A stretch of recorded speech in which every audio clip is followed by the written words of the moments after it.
नमस्कार। महाराष्ट्र राज्यातील तमाम कर्मचारी बंधू आणि भगिनींनो, तुमच्याकरिता एक अतिशय महत्त्वपूर्ण शासन निर्णय घेऊन आलेलो आहे।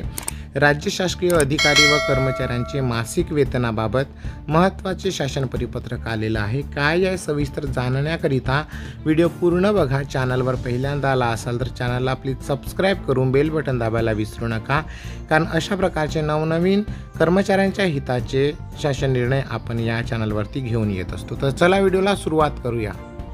तर सध्या राज्यातील सर्व शासकीय कार्यालयांमध्ये अधिकारी व कर्मचाऱ्यांचे मासिक वेतन आणि इतर प्रशासनिक कामकाजासाठी सेवार्थ प्रणाली वापरण्यात येते। भविष्यात या प्रणालीचा इतर शासकीय प्रणालींशी समन्वय साधणे आवश्यक ठरणार आहे। त्यामुळे सर्व शासकीय कर्मचारी व अधिकाऱ्यांची माहिती ही पूर्ण, अचूक व अद्ययावत असणे आवश्यक आहे। त्याबाबत महाराष्ट्र शासन वित्त विभाग दिनांक 9 एप्रिल 2025 रोजी शासन निर्णय निर्गमित करण्यात आला आहे। यासाठी खालील 7 बाबींची माहिती सेवार्थ प्रणालीमध्ये अद्ययावत करणं बंधनकारक करण्यात आलं। यामध्ये मोबाईलचा नंबर, वैवाहिक स्थिती, आईचं नाव, वडिलांचं नाव, जोडीदारांचं नाव, पत्ता आणि पिनकोड या सर्व गोष्टी तुम्हाला अपडेटेड करून घ्यायच्या आहेत। या संबंधीचा शासन निर्णय जर पाहायचा असेल तर डिस्क्रिप्शन बॉक्समध्ये दिलेल्या लिंकवर तुम्ही क्लिक करून तो शासन निर्णय डाउनलोड करून घेऊ शकता।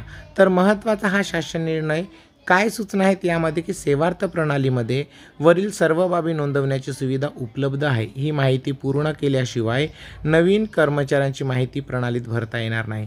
ज्या कार्यालयामध्ये कार्यरत असलेल्या कर्मचाऱ्यांची वरील माहिती अपूर्ण आहे त्यांनी ती तातडीने पूर्ण करावी। ही प्रक्रिया सर्व आहरण व संवितरण अधिकाऱ्यांना बंधनकारक आहे। ही माहिती एप्रिल 2025च्या वेतन देयक तयार करण्यापूर्वी अद्ययावत करणे आवश्यक आहे।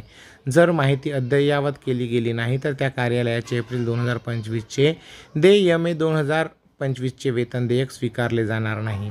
माहिती अद्ययावत करण्याची प्रक्रिया खालीलप्रमाणे करावी। प्रथम DDO AST लॉगिनमध्ये माहिती अद्ययावत करावी। नंतर DDO लॉगिनमध्ये जाऊन worklist, payroll changes, draft up changes या मार्गाने ती माहिती अप्रूव्ह करावी। माहिती अद्ययावत केल्यानंतर त्याचा अहवाल सेवार्थ प्रणालीतून तयार होईल। हा अहवाल एप्रिल 25च्या वेतन देयकाबरोबर सादर करणे अनिवार्य आहे। जर वरील प्रक्रिया वेळेत पूर्ण केली गेली नाही तर वेतन देयक स्वीकारले जाणार नाही आणि यासाठी संबंधित DDO व्यक्तीच्या जबाबदार राहतात। तर सर्व कर्मचाऱ्यांसाठी अतिशय महत्त्वपूर्ण शासन निर्णय आहे।